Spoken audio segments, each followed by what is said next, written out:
These days, all around the world, everyone knows what time it is. Dame time! But before the accolades and the fame, congratulations to Damian Lillard. the All-Stars and the playoff buzzer beaters, Lillard, long-range three, and it's good at the buzzer! in his own words, and from those who know him best, this is the unlikely journey of a two-star prospect from deep East Oakland, who went from a mid-major to an all-time great. It's Lillard. He got the shot off.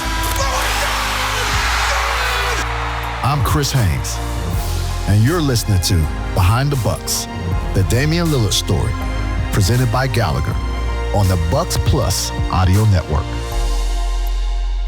This is episode 3, A New Challenge. From afar, Bucks general manager Jon Horst watched Damian Lillard become a superstar in Portland and gain a deep respect for him as a player and a person. Yeah, a high opinion of Dame, as you can imagine. One of the most elite closers, clutch players in our league for a decade now. Sitting down with us in his office, he described what stood out most to him about Dame's game. Always valued him as a floor spacer, as a winner, as a scorer, closer. Just a huge amount of respect from afar for Dame's game and the way that he impacted winning for all these years. After Dame requested a trade from the Trailblazers, Horst saw the opportunity to trade for him as an unprecedented move in Bucks history.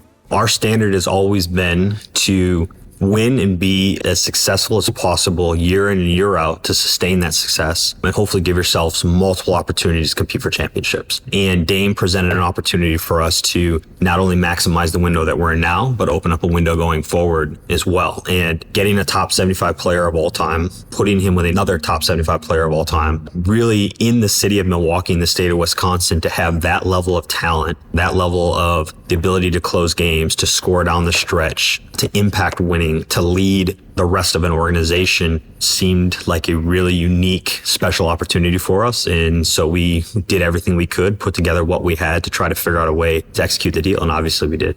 Back in Portland, with training camp around the corner, Dame was training at the Trailblazers facility, preparing to play out the season.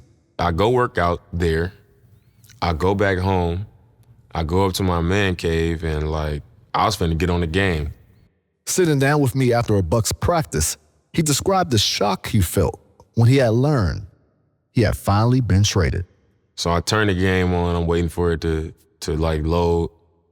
And I just scrolling on Instagram while I'm waiting. And as I scroll, I see a picture of me and Giannis together. But I'm thinking this is speculation, this is just something that they trying to say as an option. And I kid you not, as I looked at it, I went down to the caption and I was about to start reading what they saying about it. And AG called me. And I picked up and I'm like, what's up? He hey, they traded you to Milwaukee. And then when he said Milwaukee, I was like, no, I ain't get traded to Milwaukee. Because, he always joking around. He no, seriously, you got traded to Milwaukee. I'm going to hang up and we're going to call you back. I got Jon Horst and blah, blah, blah on the other line. So I hang up with him and it was real quick. So I knew he was serious. So they called me right back. And I'm like, dang, I'm still processing I really just got traded. Who did I get traded for? That was the first thing I asked. Because in my head, I'm like, am I finna go play with Giannis and Jrue Holiday and Chris? What did they give up? You know what I'm saying? So when I asked, they just kind of laughed and they didn't really say nothing. They didn't say it on the phone. They was just well, we got to get everything set up. It's a quick turnaround. So we hang up the phone and I just sat there. I'm like, call my brother, he don't pick up. Call my mom, she don't pick up. Call my dad, he don't pick up. I'm calling everybody and nobody's picking up. Eventually, Dame learned that the Trailblazers had traded him for a package that included Jrue Holiday, his former Team USA teammate who he had won a gold medal with in the 2020 Tokyo Olympics. Despite how the two were so often compared against one another on social media, they actually had a deeper relationship than most would expect. The home you purchased here in Milwaukee used to belong to Jrue Holiday. I didn't purchase it, I rented it. We've always had a relationship though. I always liked Jrue. We was in the same high school class. I always loved Jrue's game. I always liked his disposition, who he is as a person. And that's what made me really respect him. But I think, what our roles are to our teams is completely different. So I think people are always comparing us, but I don't think what my role is on this team and his role is on his team is just not the same. Once the trade was finalized, the Bucks prepared for Dame to arrive, and the team wanted to make sure he was greeted in spectacular fashion. It is protocol to welcome any new acquisition to our city, to our franchise, to our Bucks family in the best way possible. Milwaukee Bucks general manager, Jon Horst. When you talk about Damian Lillard, that's an unprecedented acquisition. Again, top 75 player of all time, all-star, leading scorer. After we acquired him, MVP of an all-star game, 8 consecutive playoffs, all the things that you've talked about, it is an unprecedented acquisition. And so I think we went even further above and beyond for that to show him the love and the respect and the excitement that this city has. And part of that was organizationally driven, and part of that was just our community. The Bucks fan base, the city of Milwaukee, the state of Wisconsin, showed up and supported Dame. And I thought that was one of the coolest things really I've ever been part of. That day Dame arrived in Milwaukee, I was actually with his family at a condo the Bucks had arranged for him to stay in. While a catered dinner sat in front of us, we waited patiently for Dame to return so we can enjoy this meal together. After a few hours passed and our food remained untouched, we realized something important must be holding him up at the facility. I was about to start doing all my stuff, and then Giannis came by. Giannis and TA, we sat in the office, and it was just like, hey, happy to have you. Like, we just gotta lock in. We gotta both be ready. We're gonna have to sacrifice. We had a whole conversation about like what we need to do. And I was just like, look, I'm here to support you. You know what I'm saying? Like, I want a chance to win.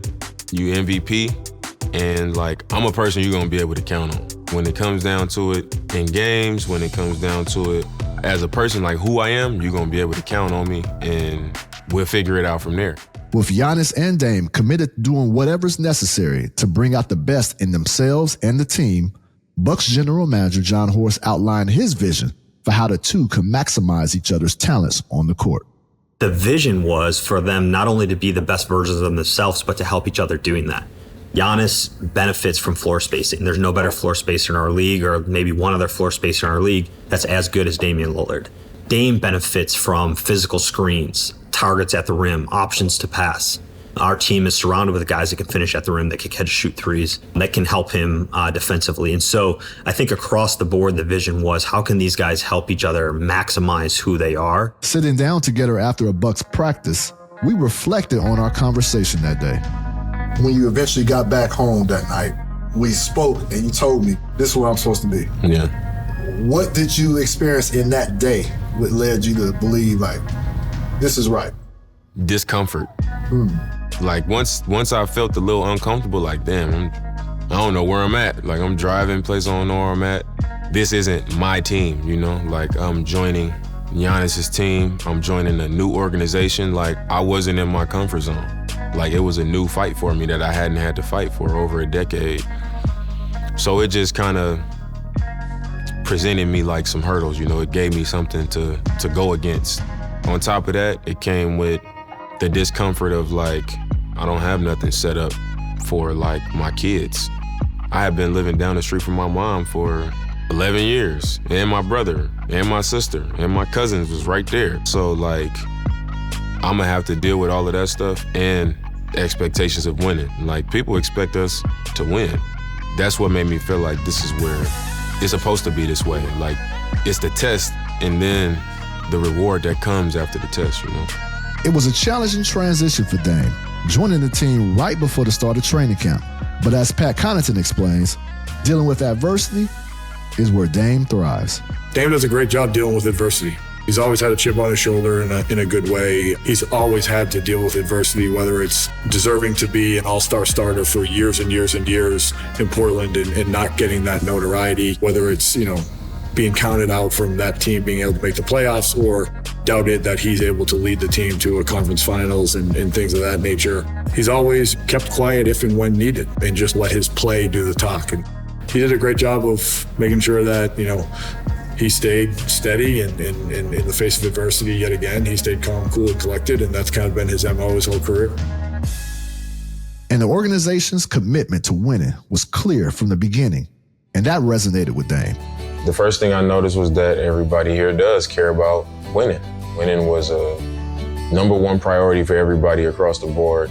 Everybody cared. regardless of like that curve of me trying to figure out where I fit, how is this gonna go, whatever, I knew that would take time, but I knew right away that winning was the number one priority. And right then I knew like I can get with that for that reason, you know, because that's what means something to me. So if we have that in common, everything else could be figured out. More on Behind the Bucks, presented by Gallagher, coming up after this.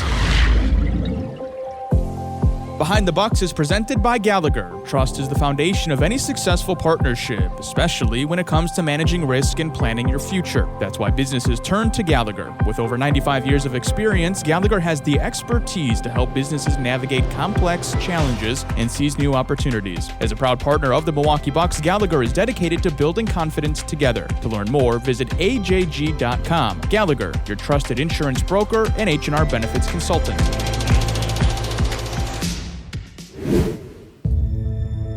3 seconds. Dame pulls for the win. Dame time is alive and well in Milwaukee. Damian Lillard. Three-pointer flies. And he's got another one. Damian Lillard doing what he does. Lillard trying to spring free, looking for a call, and he gets it. And it goes. Damian Lillard. Lillard sidestep, three-pointer, puts it in. Damian Lillard lighting it up. He's got 14 periods here in the period. Dame quickly made a statement with the Bucks, and in his first season with the team, reached a milestone that had previously eluded him in his decorated career. For the first time, he was named a starter in the All-Star game. He spoke with us at Media Day this year about how much that distinction meant to him. I mean, it was significant for me personally. I appreciate all my wins, you know, in life. This is my 8th time being an All-Star. I've had plenty of times where I should have been starting, you know, scoring 30 points a game. My team was top of the West, you know, top 3, top 4 in the West. I'm going on crazy runs. I feel like I've had a top 10 jersey selling over my career. I've had a signature shoe. I felt like maybe 2 or 3 times where I was like, I should have started in the All-Star game. You know, one year I was first team All-NBA. And not that it was something I just took personal. It was just like something you want to say, like, I started in the All-Star game. To have that type of accomplishment, you know, to add to my resume. But it was pretty cool. Daytime! And what do you say about people? Look at the stands now. Look at him, look at his watch. Look at everyone standing up. And you had the champ on the rope and needed every single shot, and it came down to the money ball. Dame time. Touch that watch, baby. And Dame shooting from half court. As well. His second half-court shot of the game. Stop it. 2024 Kobe Bryant MVP trophy goes to Damian Lillard. 8th All-Star game, first time in the Eastern Conference, and you come away with that hardware. How significant is that for you in the big picture of your career? I think anytime you had this type of experience enough, you want to have this experience. You want to be All-Star game MVP. And like I said, it's an honor, you know, playing against the game's best. And to be able to come out in the end with this is, you know, it's a special accomplishment. And although it would be his 8th All-Star game, he made it one to remember. Once I started hitting some shots, I was like, this could be the game where I get my first MVP. I think the last couple All-Star games I played in, I was like right there. I think I scored like 30-something in Atlanta at the All-Star game during COVID. And I think Giannis got All-Star game MVP, and I was like right behind him. But even that game, I was like, I might get MVP at his All-Star game this time. And then in Utah, I hit a bunch of threes. In that game, I knew it was a chance. I didn't get it. So this time, All-Star game MVP, I was like, all right, I started in the All-Star game now. I got an All-Star game MVP. I didn't won another three-point shootout. Like, it was just kind of like all these things that, you know, it's not a championship, but it's something you add to your career as like an accomplishment that, you know, I experienced all in one weekend. Lillard. Yes!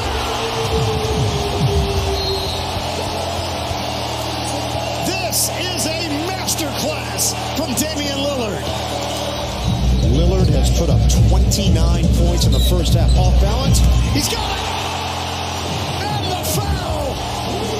Unstoppable! Damian Lillard. Through it all, Dame continued to leave it all on the court. After averaging over 31 points in the first-round playoff series versus the Pacers, he resolved to come back the following season better than ever.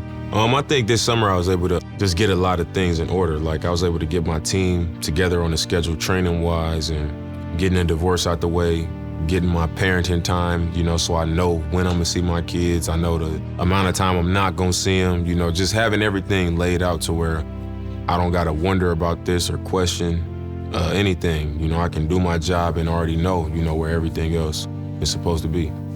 But, like I told you last night, I think it's something that was necessary in my journey, like this change and being able to fight this battle and, figure it out, for the kind of reward that you want. It ain't gonna just come to you on a platter, it's gonna take some fight, you're gonna have to fight through some stuff. And if you fold, you'll never know. So I think that's kind of where it is.